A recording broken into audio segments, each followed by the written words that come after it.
Жаман мактанып атам. Жок. Кыргыз элин бетиң карай албай отурган болду. Жок, мен башында идиш жөө эле баштаган бардык нерсеничи. Sen вообще kancha жашап атасың? Sen жаныңда эле жашайчы мен. Эйлай калдың сен дагы.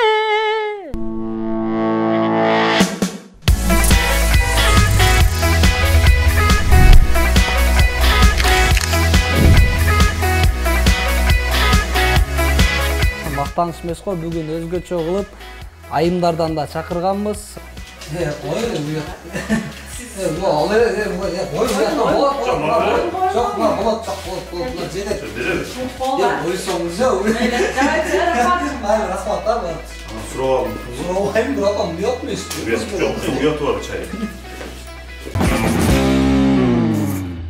Каалаганың мактанып алсаң болот.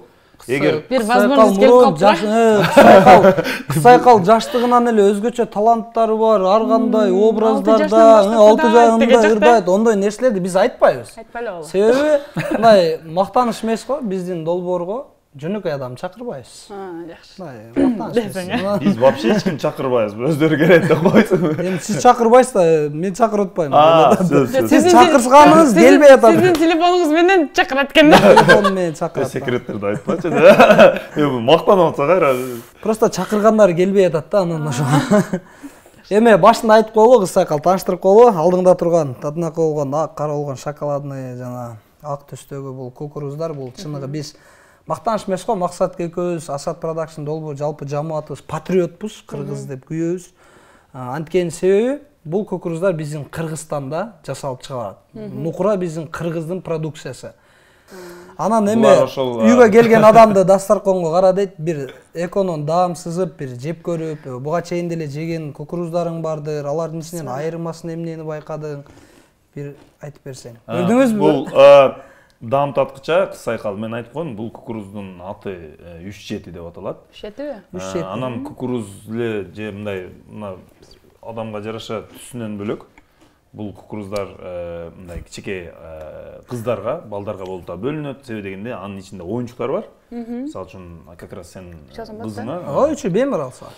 Жо төлөсүң кийин. Анан мактаныш эмес го, бунун баарын уже төлөп койгон мен спонсорлор. Жактыбы? Сенен башка бирөөлөргө деле сунуш кыла беле?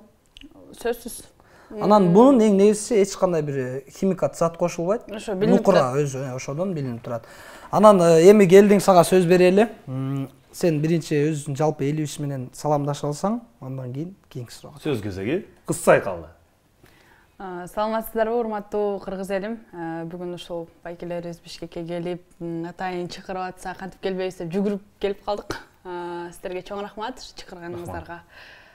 Сен эми бул жерде өзүң макташың керек да. Өзүң тууралуу, өзүңө кандай мактайсың? Постун окуп калдым эле. Мактанбайын деп, өлө аракет кылып атсам да, мына өлө кыз теги жактан депчи. Эми эмне кылат болдуңар экен силер? Мен коркуп келдим да. Жок, коркпой эле го. Өзүңө макта да сен. Бирок менен көп эле кыздар коркот мындай эле айтып коюм. Мисалы, сенин жакшы сапаттарың эл билбеши мүмкүн да. Сенин кандайдыр бир жакшы сапаттарың бардыр. Мисалы үчүн сени көп ырчылы катары билиши мүмкүн да. Может сен мактана турган жерлериң бар. Туурабы? Боорукер көпчүлүгүн. Мына мисалы кысайкал мындай кылайлы. Мактаныш эмес го, мен бир 5-6 тилди билем да. Переводчик менен кошочу. Вот, переводчик жан болсо айтып сүйлөшө берем да, мисалы үчүн. Google менен кошо, мен деле элем антип. Жок, Google эмес, мен переводчик менен да, мисалы үчүн бирөөгө мындай сүйлөйм кыргызча, же орусча, ал ага англисче которуп берет, сүйлөшө берем да. Мына переводчик менен 5-6 тил билем да. Мен деле билем. Башым айланып Мен мактанам да. Ана уже ушинтпей берет кезгерде мындай кылган келе баштайт. Өзүң жарым алып келдиң. Ким алдыра калса көрөсөң мактанып алган. Мен учалам, мен спортто айкидо боюнча 17 жашымда да. Эфир жаңы башталды да, мен барыңардан кечирим сурап алайынчы алдын ала, анткени булар уже кыстап башташты да, мен азыр мактанбаганга вообще айланып жок да. Бул неме ушундай да бизде? Шарт ушундай. Мейлим, башта берейин да. Башта. Эме, негизи боорукерлем аябай эле. Деп эле баштай эткенде. Мактаныш эмес го деп айт да. Мактаныш эмес го, боорукер. Мактаныш эмес го, негизи боорукерлемин. Кээде билбейм, негизи үйдөгүлөрдүн баары эле айтат, сен боорукерсиң деп элечи, болгон нерсенин баарын эле берип салып берем. мындай катып отурбайм да, бир буюм алсам жеңем сонуткан сага берип салам. Кызым да ошондой да. Болгон сумкамын баарын нарынге тартып алатым, апа бердим, ал деп элечи. Анан ошол сапатымды кызым тартканына аябай кубанам. Кысакал мондай да, биздин дагы долбоордун бир өзгөчөлүгү, эч кандай бир сенин жеке жашооңо киришпейбиз. Биз сен гана өзүң менен гана биякта эфир ушундай кетет. Эми мисалы байлыктар бар да, мисалы үчүн сен канча байлыгың бар десе, биринчи эле баарыбыз айтабыз да, бул ата энебиз, бир туугандарыбыз, баары бул биздин биринчи байлык да, бул эч нерсеге алмаштыргыс байлык, баасы жок. Ал нерсени мондай алып турабыз, ал уже понятно баарына, түшүнүктүү, аны алып турабыз дагы. Сенин материалдык байлыгың бар да, мисалы үчүн өзүңүн жеке же болбосо бир кандайдыр бир мындай бекитип койгон бизнесиң бардыр, может билбейбиз да биз. Эл билбеген мисалы. Бекиткенди айтыш керекпи? Айтыш керек да, бизде ошондой да. Эл билсин да. Өзгөчөлүк ошол болуп атпайбы? Чукуп табып чыгып айтып атпайсызбы? Сен Инстаграмда канча катталуучуң бар? Мен Инстаграмга эми точно мактанышым керек могу жерден. Мен ушуну айтайын деп жүргөм да. Мен буга чейин бир да гифке катышкан эмесмин, не катышпайм дагы да. Такыр өзүм өткөрөм, бирок өзүмдүкүнө да катышпайм. Ошол живой эле келатат, миллиондор менен тирешип эле, ошол эле просмотрду көрсөтүп атат. Ошол эле не деп коет эле, показды көрсөтүп атат. Ошол эле результат чыгат. Ошол эле результат, ошончо эле лайк да. Мен ошон үчүн баягы неге катышкым келбейт гифке, анткени мага каалабаган эле адамдар кошулат да. Андан кийин 1 миллион болуп, мага каалабаган эле адамдар, бирок лайкым аз болуп турса, мен ошондон уялам да. Эң туура. Эми ушул Инстаграм катталуучулардан кандайдыр бир реклама кылып калышың мүмкүн. Ошо рекламадан эң көп тапкан акчаң канча сом рекламадан? Негизи рекламадан жакшы эле түшөт. Кудайга шүгүр. Кудайым дагы ошол жактан бери рызкын жазып койгон экен. Баягы эч акча таппай же жумушум жүрүшпөй ушинтип калган учурум болгон да. Мындан канча жыл мурунан. Ошондо бир Инстаграм бакты десем болот. Ушул мен катталуучуларым. Кызыма сүт таппай калганда ушу Инстаграмдан бирөө реклама акча бере коет, 5000 сом бере коет, 3000 сом бере коет. Ошонтип тапкам да көп акчачы. Анан азыр Кудайга шүгүр да, анан баягы продюсер менен иштеше баштагандан кийин бир сумманы коюп койткон да ал адамчы. Анан ошол сумма дале турат, ошол менен эле иштешебиз. Анан эң көп тапкан акчам бир постко $500 алган бир жолу. $500. Ошол азыркы күндө. Ошол аябай чоң акча болгонму? Үйүң бар, а? Үй алгансың. Алып жазып атабыз азыр. Азыр жасап атасың. Үйүң бар экен. Алдыңбы? Анан сизге алмакмын. Өзүң алдыңбы дейсиң, десе кайра сизге алмакмын. Жок, акчасы бар экен эле үй алыптыр. Кут болсун, майлуу сүттүү болсун. Мага эч ким жардам берген эмес да буга чейин. Азыр элдин баары жардам берет. Өзүнүн пешинете. Бир үйүң бар экен, автоунаа. Автоунаа бул атамдын машинасы, атам ошо туулган күндө белек кылган бул автоунааны. Уже сага берген да атам, уже белек кыл, уже сеники бул. Мен атама бергем, тескерисинче. Сен атама белек кылбайсыңбы? Мактаныш эмес, мен атама автоунаа белек кылгам деп мактансам. Азыр атам эми бир жерде ашта отурат да, анан менин жумуштарым аябай көп болуп кетип атат.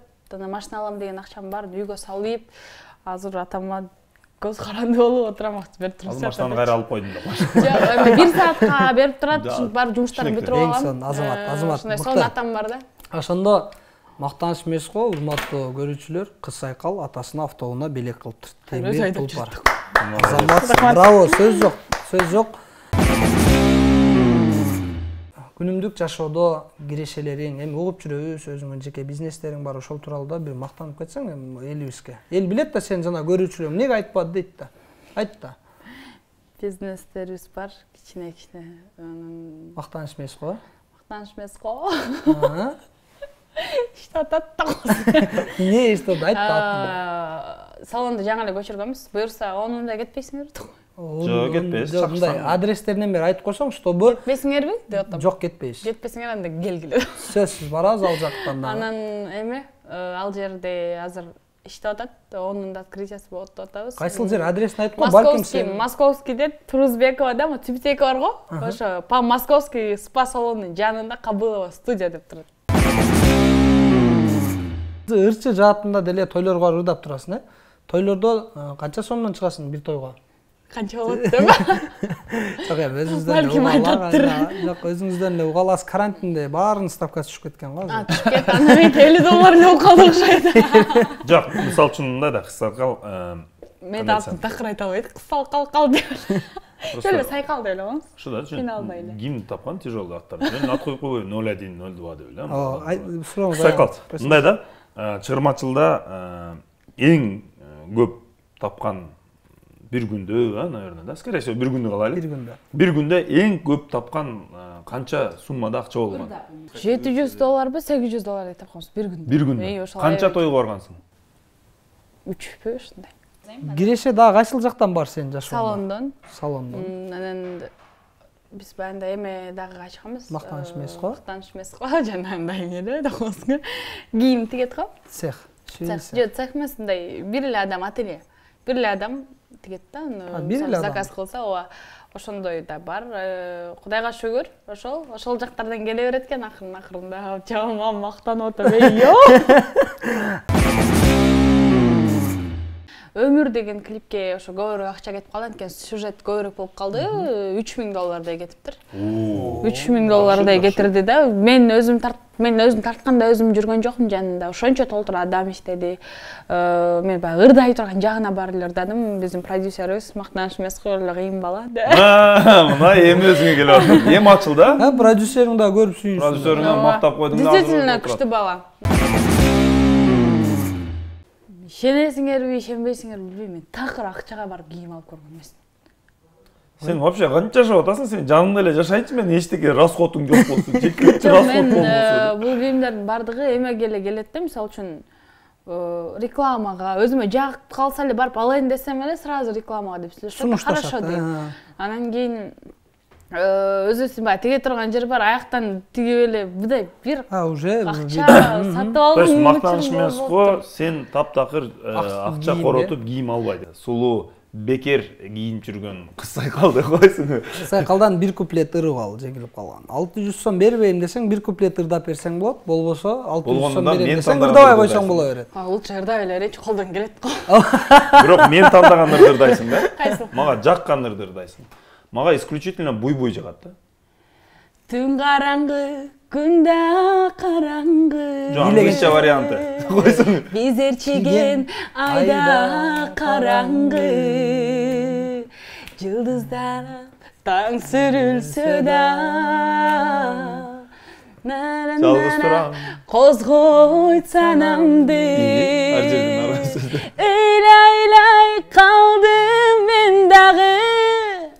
Эйлай калдың сен дагы. Буйру баса айла жок экен. Эчте калды сүйүү арманы. Эчте калды сүйүү арманы. Буйру баса айла жок экен. 600 сомду уткузуп салды. Кол чалар, молодец. Уткузуп салганы десеңиз. Браво. Дай 5. Сонун. Молодец. Жаттап алышым керек экен, Эч качан үнүң өчпөсүн. Бул биздин белектер, көрүп турганыңдай, бул кызылынан кыздар коюн чыкчат, көгүнөн балдар коюн чыкчат. Бул шоколадный.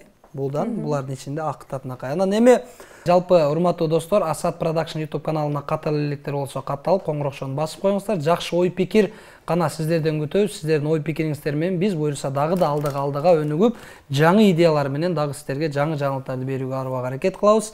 Бишкек шаары Чуйгун чайканасына ыраазычылык билдиребиз. Жана кыз сайкал сага чоң рахмат. Экөөз сөз. Сиздерге терең ыраазычылык жана ошондой эле Үччеттин дагы демөөрчүлөрүнө терең ыраазычылык. Ушундай сонун программаны элге тартуулап жатканыңыздарга. Жана ошондой эле ушул программада туура эмес сүйлөп, же болбосо элдердин көңүлүн урутуп койгон болсок, кечирим сурайм. Мага да кичине чалуулар келип калды окшойт. Чалуулар. Ошо, кечирип коюңуздар. Дээрлүү турган аласың болобу? Ооба, алыр уже.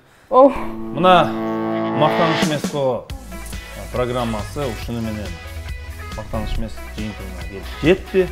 Чоң ыраазычылык билдиребиз. Рахмат. Сизге да рахмат. Браво. Рахмат, келип бергениңе рахмат. Жеңилдешиңиз. Спасибо большое.